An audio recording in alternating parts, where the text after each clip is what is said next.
नमस्कार, खास बुलेटिन में आपका स्वागत है और मैं हूं आपके साथ सुमन पाल। लखनऊ में आयोजित पुलिस मंथन वरिष्ठ पुलिस अधिकारी सम्मेलन 2025 का द्वितीय दिवस बड़ी धूमधाम के साथ मनाया गया। इस कार्यक्रम का मुख्य उद्देश्य पुलिस अधिकारियों के सुरक्षा, सेवा और संपर्क के मूल मंत्र को ही मजबूती देना है। कार्यक्रम में मुख्यमंत्री योगी आदित्यनाथ ने शिरकत की और पुलिस अधिकारियों को प्रशिक्षण, नेतृत्व और सेवा का ही महत्व पर मार्गदर्शन दिया है। इस अवसर पर ही सम्मेलन में पुलिस ने वरिष्ठ अधिकारी और इसके साथ ही जिला पुलिस प्रमुख और अन्य आला अफसर मौजूद रहे। उन्होंने कई सुरक्षा रणनीतियों, तकनीकी सुधार और सेवा सुधारों पर चर्चा की और अनुभव भी साझा किए। तो सुरक्षा रणनीतियों पर चर्चा की गई है। इसके साथ ही आपको बता दें कि पुलिस मंथन सम्मेलन आयोजित किया गया, जिसमें सीएम योगी आदित्यनाथ इस सम्मेलन में मौजूद रहे हैं। सुरक्षा, सेवा और संपन्न पर जोर दिया गया। जो मैंने कल अपने प्रारंभिक उद्बोधन में भी इस बात को कहा था कि हमारा परसेप्शन 8 साढ़े 8 वर्षों में बदला है। लोगों की हमारे प्रति धारणाएं बदली हैं। आप याद करिए, अगर उत्तर प्रदेश में ऐसे ही दंगे होते, ऐसे ही गुंडागिर्दी होती, अराजकता होती, महीनों महीनों कर्फ्यू रहता, क्या हमारे बारे में धारणाएं बदल जाती?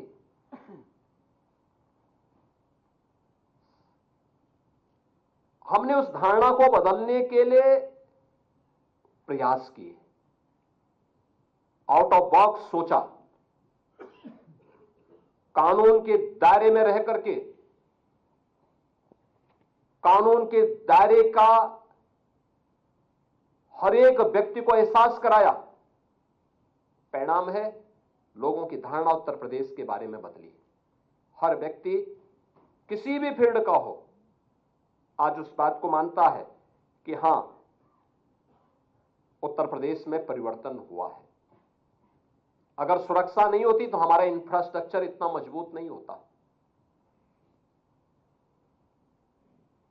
देश के अंदर एक्सप्रेसवे, आज मैं दावे के साथ कह सकता हूं कि उत्तर प्रदेश देश के अंदर 55% एक्सप्रेसवे उत्तर प्रदेश के अंदर है। उत्तर प्रदेश के अंदर, और पिछले 9 वर्षों के अंदर ये सभी एक्सप्रेसवे तैयार किए गए हैं।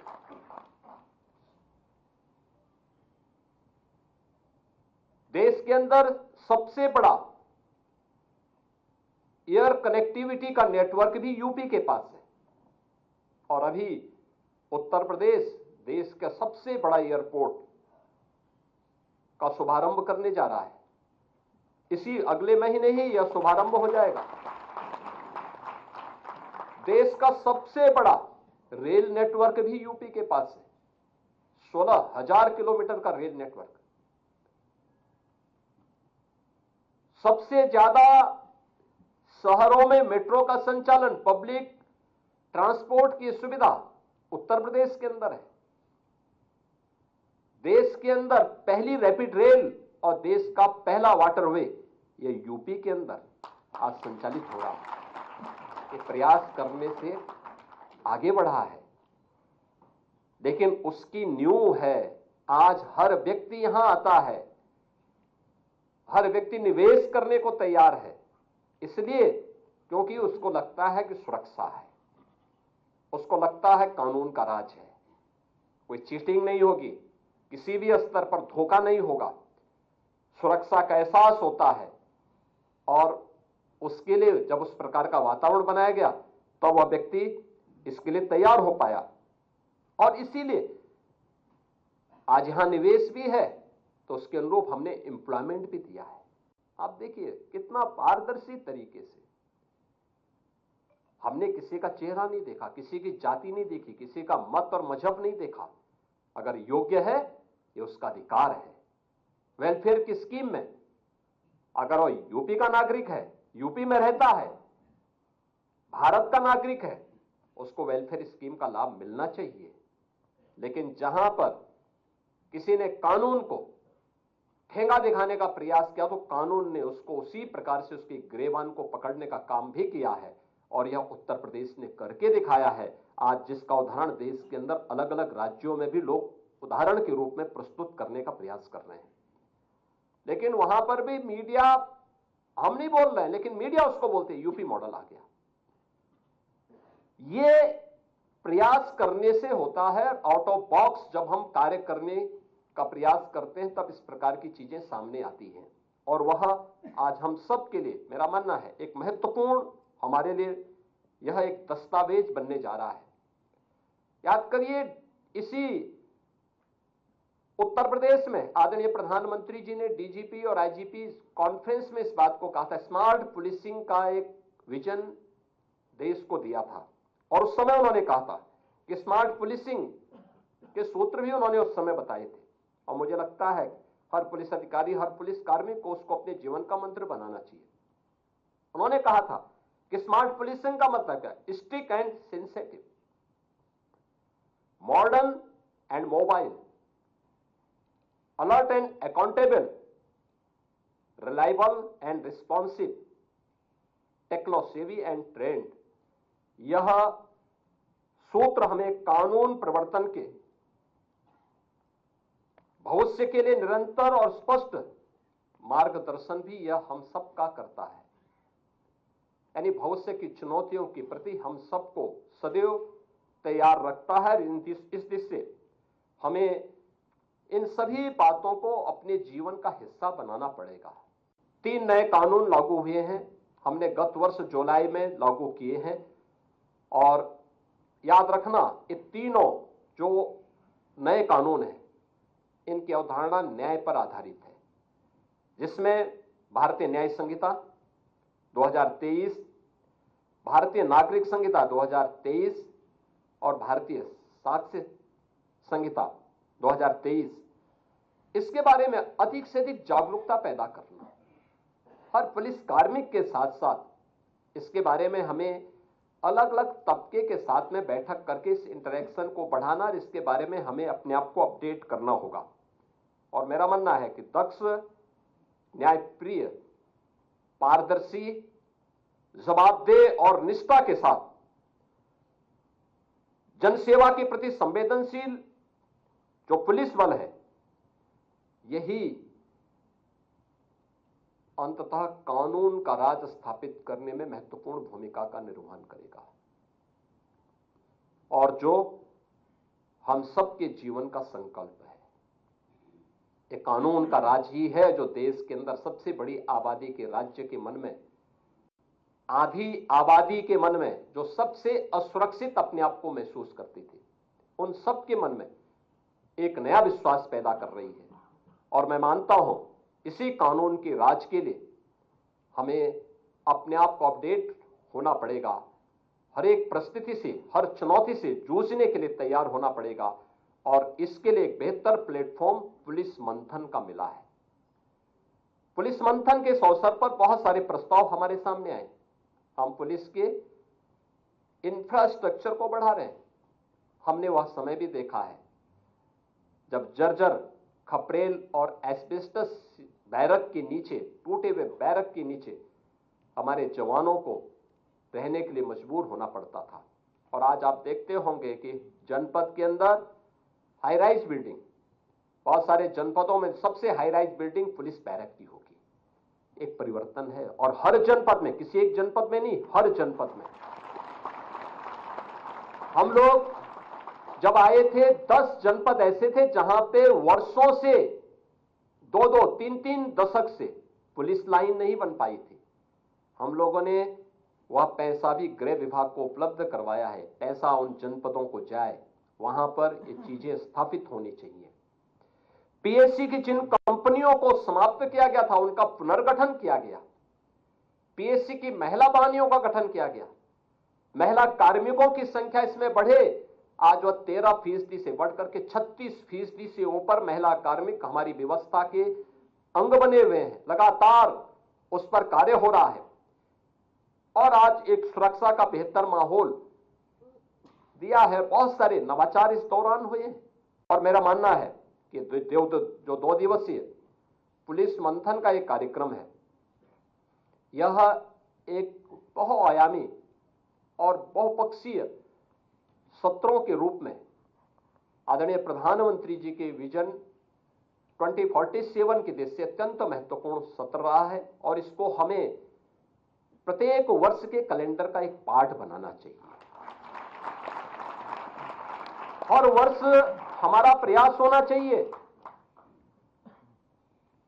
कि जो विषय हमने लिए हैं, हर वर्ष वो विषय लेने आवश्यक नहीं, हां, समय समय पर जो भी यहां की जिन मुद्दों पे चर्चा हुई है उसको फॉलोअप करने की व्यवस्था तो होनी चाहिए। संबंधित विभागों के द्वारा उसको फॉलोअप, कितना हम आगे बढ़े हैं उस पर चर्चा करना।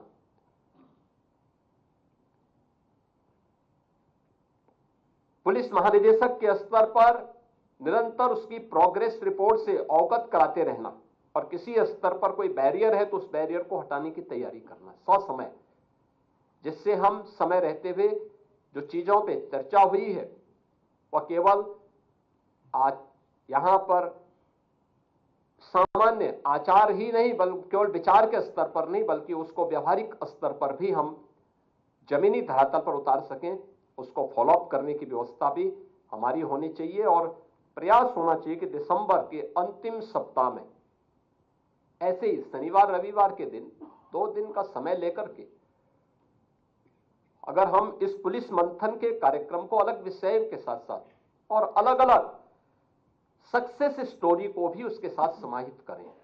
जैसे कुछ अच्छे उदाहरण प्रस्तुत हुए थे। सीपी आगरा ने आगरा की उस घटना का उल्लेख किया था जो वहां पे कन्वर्जन के साथ साथ नेशनल सिक्योरिटी के लिए एक थ्रेट आगरा से देखने को मिला था। यह उदाहरण आंखों को खोलने वाला है। एक जगह का नहीं, अनेक जगहों पर इस प्रकार की चीजें मिलेंगी और केवल कन्वर्जन से जुड़ा हुआ मामला नहीं है। और राष्ट्रीय सुरक्षा के सामने पैदा की जाने वाली आने वाली चुनौतियां हैं और इन सभी पर आने वाले समय में हमें अपने आप को तैयार करना होगा। और पहले से ये प्रेजेंटेशन जो मैंने पहले भी कहा कि टाइम एंड स्पेस का पूरा ध्यान रखा गया। यानी अक्सर होता है कि कोई व्यक्ति महाकाल का शिकार क्यों होता है, क्योंकि वह काल का ध्यान नहीं देता है। लेकिन यहां पर मुझे लगता है कि आपने काल का ध्यान रखा तो महाकाल भी आपका सहयोग करेगा। उप मुख्यमंत्री केशव प्रसाद मौर्य जनपद सहारनपुर के दौरे पर पहुंचे। अपने दौरे के दौरान उप मुख्यमंत्री करीब 2 घंटे से अधिक समय तक जिले में प्रवास करेंगे। आपको बता दें कि इस दौरान ही वो सर्किट हाउस में पार्टी पदाधिकारियों और जनप्रतिनिधियों से मुलाकात करेंगे। इसके साथ ही विभागीय अधिकारियों के साथ एक महत्वपूर्ण समीक्षा बैठक भी करेंगे, जिसमें कई विकास कार्य और प्रशासनिक व्यवस्थाओं की प्रगति की समीक्षा की जाएगी। सहारनपुर से खबर है, जहां पर उप मुख्यमंत्री मौर्य का सहारनपुर दौरा है और इसके साथ ही सर्किट हाउस पहुंचेंगे। डिप्टी सीएम और जनप्रतिनिधियों से मुलाकात करेंगे। विभागीय अधिकारियों के साथ ये खास बैठक है। बैठक में कई महत्वपूर्ण फैसले भी लिए जा सकते हैं, कई महत्वपूर्ण विषयों पर चर्चा भी हो सकती है। सहारनपुर से खबर सामने आई है, जहाँ पर विकास कार्य और प्रशासनिक व्यवस्थाओं की प्रगति को लेकर ही समीक्षा बैठक की जाएगी। और इसके साथ ही आपको बता दें कि अधिक समय तक ही जिले में प्रवास भी करेंगे। उप मुख्यमंत्री करीब 2 घंटे से ज़्यादा का समय बिताएंगे। उप मुख्यमंत्री केशव प्रसाद मौर्य जनपद सहारनपुर के दौरे पर पहुंचे हैं और जहां पर अपने दौरे के दौरान उप मुख्यमंत्री करीब 2 घंटे से अधिक समय तक जिले में प्रवास करेंगे। इस दौरान ही वो सर्किट हाउस में पार्टी पदाधिकारियों और जनप्रतिनिधियों से मुलाकात भी करेंगे। इसके साथ ही विभागीय अधिकारियों के साथ एक महत्वपूर्ण समीक्षा बैठक भी करेंगे, जिसमें कि कई विकास कार्य और प्रशासनिक व्यवस्थाओं की प्रगति की समीक्षा भी की जाएगी। तो सहारनपुर से आपको खबर बता रहे हैं, जहां पर उप मुख्यमंत्री मौर्य का सहारनपुर का दौरा खास माना जा रहा है। सर्किट हाउस पहुंचेंगे डिप्टी सीएम और इसके साथ ही जनप्रतिनिधियों से खास मुलाकात भी करेंगे। विभागीय अधिकारियों के साथ चर्चा करेंगे, बैठक होगी जिसमें खास मुद्दों पर भी चर्चा होने की संभावना है।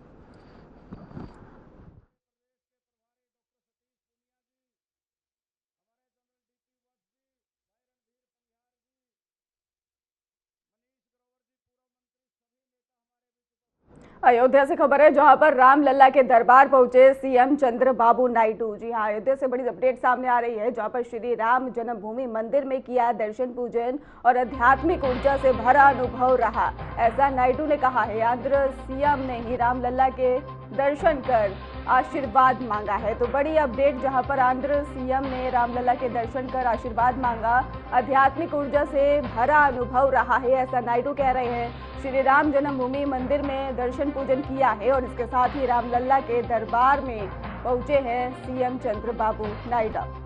तो बड़ी अपडेट, अयोध्या से रामलला के दर्शन करने के लिए पहुंचे सीएम चंद्रबाबू नायडू और श्री राम जन्मभूमि मंदिर में दर्शन पूजन किया, आध्यात्मिक ऊर्जा से भरा अनुभव भी रहा है, ऐसा नायडू कह रहे हैं। आंध्र सीएम ने रामलला के खास दर्शन किए और आशीर्वाद भी मांगा है और इसके साथ ही सबकी सुख समृद्धि की भी कामना की है।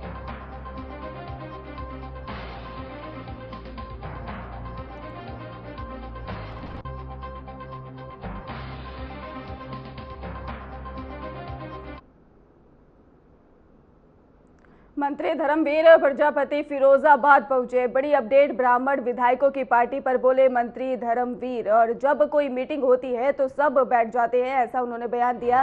व्यापारी सम्मेलन में भी पहुंचे हैं मंत्री धर्मवीर प्रजापति। बड़ी अपडेट सामने आ रही है, उन्होंने बयान दे दिया कि जब कोई मीटिंग होती है तो सब बैठ जाते हैं। ब्राह्मण विधायकों की पार्टी पर मंत्री धर्मवीर का बयान सामने आया है, जहां पर मंत्री धर्मवीर प्रजापति फिरोजाबाद पहुंचे हुए थे और यहां पर उन्होंने विवादित बयान दे दिया। ब्राह्मण विधायकों की पार्टी पर ही बोले हैं मंत्री धर्मवीर। उन्होंने कहा कि जब कोई मीटिंग होती है तो सब बैठ जाते हैं। व्यापारी सम्मेलन में पहुंचे मंत्री धर्मवीर प्रजापति।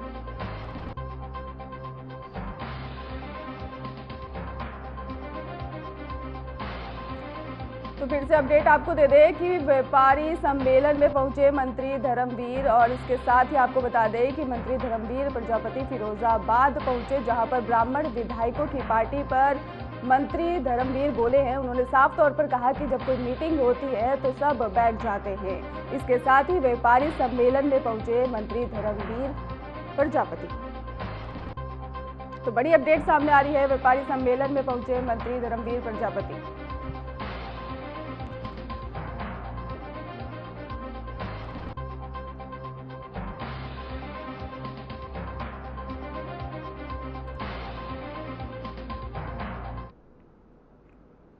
उत्तर प्रदेश सूचना आयोग के सूचना आयुक्त मोहम्मद नदीम ने ही जन सूचना अधिकार अधिनियम 2005 के दुरुपयोग को लेकर बड़ा रुख अपनाते हुए ही अधिकारियों को स्पष्ट चेतावनी दे दी है। उन्होंने कह दिया है कि आरटीआई का उद्देश्य पारदर्शिता और जवाबदेही सुनिश्चित करना है, न कि उसका दुरुपयोग करना। और इटावा दौरे के दौरान ही सूचना आयुक्त ने बताया कि उनकी नियुक्ति वर्ष 2024 में हुई थी और अब तक ही लगभग 1.5 वर्ष का कार्यकाल पूरा हो चुका है। इस अवधि में ही आयोग में शिकायतों की संख्या लगातार बढ़ी है, जो एक गंभीर चिंता का विषय है। उन्होंने कहा है कि जिला स्तर पर ही उपलब्ध सूचनाएं जो है वो आम नागरिकों को समय पर नहीं मिल पा रही हैं, जिसके कारण लोगों को आयोग की शरण लेनी पड़ रही है। तो इटावा से बड़ी अपडेट सामने आ रही है, जहां पर आपको बता दें कि बड़ी अपडेट ये सामने आई कि आरटीआई को लेकर भी यहां पर मामला सामने आया। उत्तर प्रदेश सूचना आयोग के सूचना को लेकर ही यहां पर बताया जा रहा है कि जो आरटीआई का उद्देश्य पारदर्शिता और जवाबदेही सुनिश्चित करना है, ऐसा कहा गया है, ना कि उसका दुरुपयोग करना है।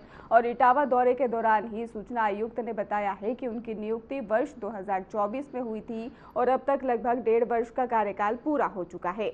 और इसी के साथ उन्होंने कहा है कि जिला स्तर पर उपलब्ध सूचनाएं आम नागरिकों को समय पर नहीं मिल पा रही हैं, जिसके कारण लोगों को आयोग की शरण लेनी पड़ रही है। तो इटावा से खबर, सूचना आयुक्त मोहम्मद नदीम की चेतावनी, जहां पर आरटीआई अधिनियम के दुरुपयोग पर चिंता जताई गई है। सूचना न मिलने से बढ़ रही हैं शिकायतें, ऐसा कहा गया। और सूचनाओं की देरी पर भी भड़के हैं सूचना आयुक्त। जन सूचना अधिकारियों को निर्देश भी दिए गए।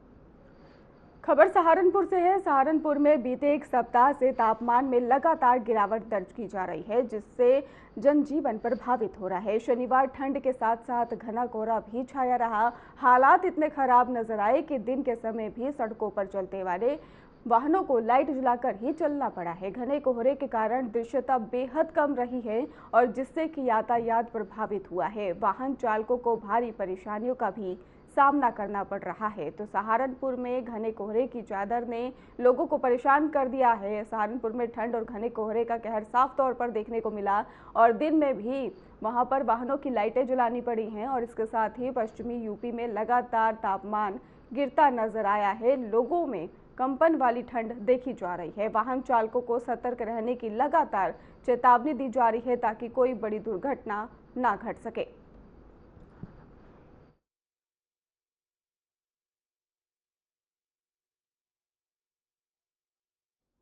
वाराणसी शहर के कुछ हिस्सों में आज घना कोहरा छाया रहा, जिससे कि दृश्यता काफी कम हो गई।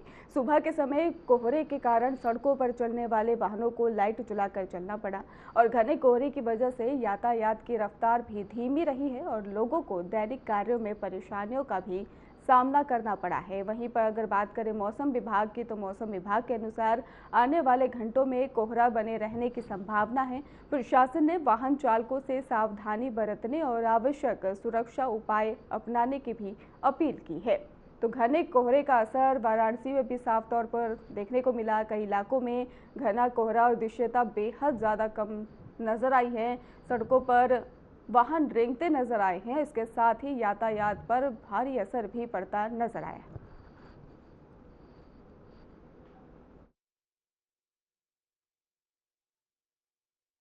आपको बता दें कि घने कोहरे की वजह से वाहन चलाने वाले चालकों को भी परेशानियों का सामना करना पड़ रहा है और दोपहर में भी उन्हें लाइट का सहारा लेकर किसी तरीके से सफ़र करना पड़ रहा है। और इसके साथ ही मौसम विभाग लगातार अलर्ट जारी कर रहा है। अगर आपको कोई ज़रूरी काम है तभी आप घर से बाहर निकलिए। लगातार मौसम विभाग की चेतावनी सामने आ रही है।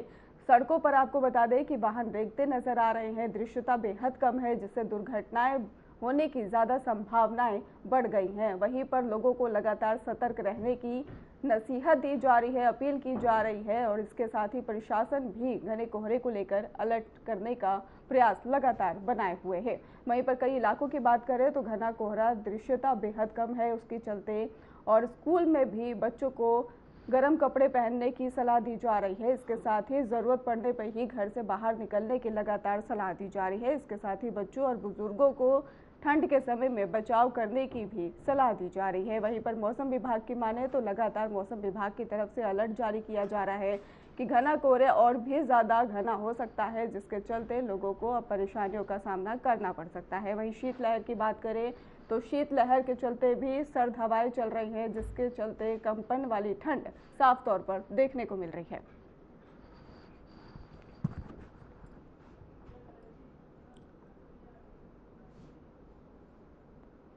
फिलहाल खास बुलेटिन में बस इतना ही। आगे की खबरों के लिए आप देखते रहिए। धन्यवाद।